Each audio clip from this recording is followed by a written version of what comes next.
യുപ്രതിഭ എംഎൽഎയുടെ മകനെതിരായ കേസിൽ എക്സൈസിനെതിരെ മന്ത്രി സജി ചെറിയാൻ. കുട്ടികൾ പുകവലിച്ചതിന് ജാമ്യമില്ലാ വകുപ്പ് ചുമത്തി. ദിവസവും ഒരു കെട്ട് ബീഡി വലിക്കുന്നയാളാണ് MT വാസുദേവൻ നായരെന്നും പ്രതിഭയ്ക്കൊപ്പം പങ്കെടുത്ത വേദിയിൽ മന്ത്രി പറഞ്ഞു. പുകവലിയെ പ്രോത്സാഹിപ്പിക്കുന്ന പ്രസംഗമെന്ന് ചൂണ്ടിക്കാട്ടി മന്ത്രിക്കെതിരെ KPCC സെക്രട്ടറി ജോൺ ഡാനിയൽ ഗവർണർക്കും ഹൈക്കോടതി ചീഫ് ജസ്റ്റിസിനും പരാതി നൽകി.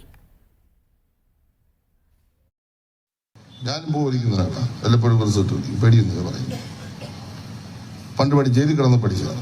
MT വാസുദേവൻ നായർ വീഡിയോ വലിക്കുമായിരുന്നു. കെട്ടുകണക്കിന് വേണ്ടി മരിക്കുന്ന സമയത്ത് അടുത്ത സമയം പഠിക്കും. നമുക്ക് അങ്ങനെ ചെറുക്കാൻ ശീലമാണ്. പുക വലിച്ച് FIR എഴുതി ആയിക്കോട്ടെ, അതിന് ജാമ്യമില്ലാത്ത വകുപ്പ് നേടുന്നു.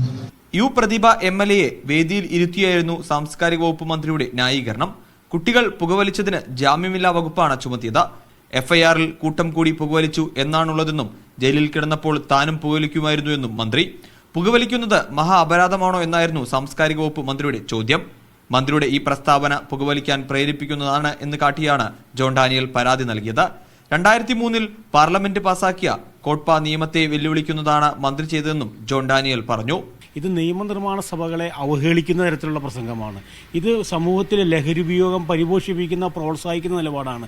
ഗവൺമെന്റ് തന്നെ പലതരത്തിൽ ലഹരി ഉപയോഗങ്ങളെ നിർത്താൻ ആവശ്യപ്പെടുന്ന ഈ സാഹചര്യത്തിൽ, ലഹരി ഉപയോഗങ്ങൾക്കെതിരെ പ്രചരണം നടത്തുന്ന സാഹചര്യത്തിൽ മന്ത്രി തന്നെ ലഹരി ഉപയോഗത്തെ പ്രോത്സാഹിപ്പിക്കുന്ന നടപടി ഒരു കാരണവശാലും അനുവദിക്കാനാവില്ല. കുട്ടികളെ പുകവലിക്കാൻ പ്രോത്സാഹിപ്പിക്കുന്നത് കോട്ട്പ നിയമപ്രകാരം കുറ്റകരമാണ്. ഗവർണർക്കും ഹൈക്കോടതി ചീഫ് ജസ്റ്റിസിനുമാണ് പരാതി നൽകിയിട്ടുള്ളത്. മന്ത്രിക്കെതിരെ കോടതിയലക്ഷ്യത്തിന് കേസെടുക്കണമെന്നാണ് ആവശ്യം. മീഡിയ 1 തൃശൂർ.